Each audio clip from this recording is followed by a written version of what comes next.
Hello everyone, my name is Jashan and welcome to my channel Technical Basic Education. Okay, let's start friends. What is geofencing and how to work geofencing?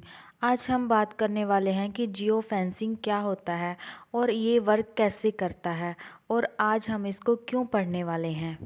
What is geofencing? Geofencing is a location-based service in which an app or other software use GPS यानी Global Positioning Service, RFID, Radio Frequency Identifications, Wi-Fi or cellular data to trigger a pre-prompt actions when a mobile or RFID tag entries or exit a virtual boundary set up around a graphically locations known as a geofencing.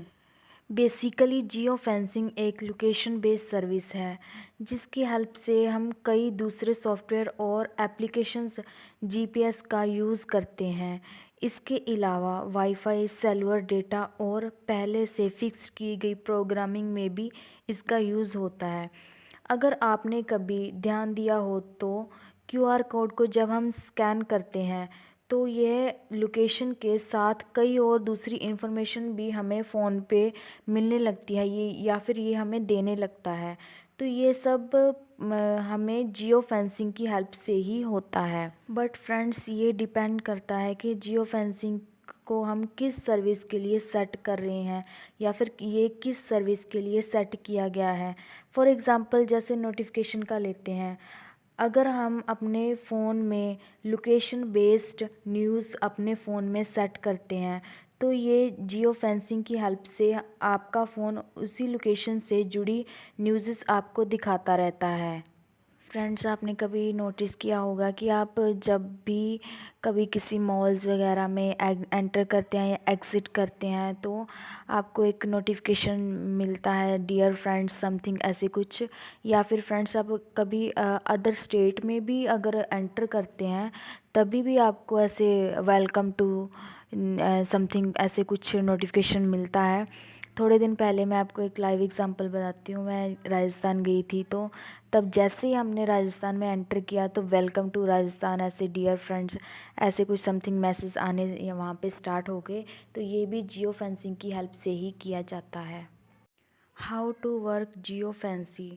To make use of geo fencing and established a virtual boundary around a specified locations in GPS or RFID established software.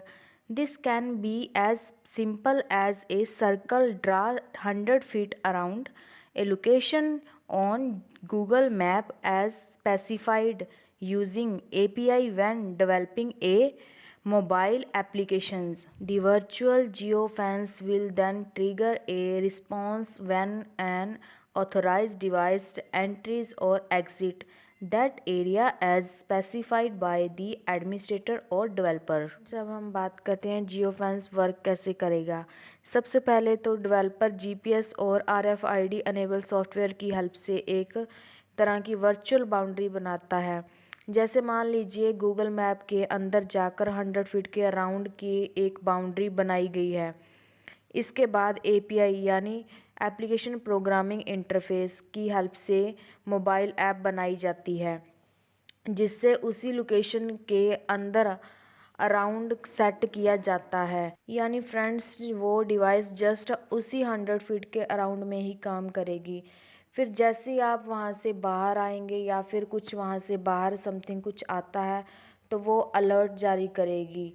Geo fencing friends किसी भी mobile app के साथ interact किया जा सकता है। जैसे मान लीजिए आप कभी किसी मॉल में या फिर किसी अच्छी कंपनी में या 5 स्टार होटल्स वगैरह में गए होंगे तो वहाँ पे आपने देखा होगा कि जैसे ही आप वहाँ पे एंटर करते हैं तो लाइट्स ऑन हो जाती हैं और जैसे ही वहाँ से आप एग्ज़िट बाहर आते हैं तो वहाँ पे सब कुछ ऑफ हो जाता है। फ्रेंड्स, ये एक प्रोग्रामिंग सेट की होती है। जैसे मॉल्स में आप एंटर करते हैं तो वहाँ पे जो डोर होता है वो खुद ब खुद ओपन हो जाता है और जैसे ही आप एंटर हो जाते हैं तो वो क्लोज़ हो जाता है। तो फ्रेंड्स, ये भी जियो फेंसिंग की हेल्प से ही किया जाता है। आई होप फ्रेंड्स ये कॉन्सेप्ट आपको अच्छे से क्लियर हो गया होगा, बट फिर भी हम इसकी लास्ट एग्जांपल ले लेते हैं, last not a least. Isolation के लिए कोरोना के जो पेशेंट हैं उनको ट्रैक करने के लिए इसका इंडिया में बहुत ज़्यादा यूज़ किया जा रहा है, ताकि बेसिकली फ्रेंड्स ये एक तरह की लोकेशन ट्रैक करने के लिए है कि जैसी मतलब आइसोलेशन में जो कोरोना पेशेंट होते हैं उनको रखा जाता है, तो उसके लिए जैसे वहाँ के वो एरिया से बाहर आते हैं तो उनको जैसे अलर्ट जारी हो जाता है, उनको जो ऊपर होते हैं उनको देख रेख कर रहे होते हैं उनको। तो एक तरह से ये वाईफाई RFID और इससे हम क्या कर सकते हैं, GPS एक तरह से लोकेशन ट्रैक कर सकते हैं। आई होप फ्रेंड्स अब आपका अच्छे से ये कॉन्सेप्ट क्लियर हो गया होगा। अगर फिर भी आपको कोई डाउट है तो you can ask me any question related this video in comment box. Video की स्टार्टिंग में हमने फ्रेंड्स बात की थी कि ये कॉन्सेप्ट हमने क्यों किया। अब मैं आपको बता दूं कि ये फ्रेंड्स ये जो टॉपिक है जियो फेंसिंग, ये पटवारी की जो भी बच्चे प्रेपरेशन कर रहे होंगे उनको पता है कि ये कंप्यूटर के सिलेबस में दिया गया है। और फ्रेंड्स इस वीडियो से आप ही अपना कॉन्सेप्ट क्लियर कर सकते हो। अगर वीडियो अच्छी लगी तो please like share and subscribe my YouTube channel. Thank you so much.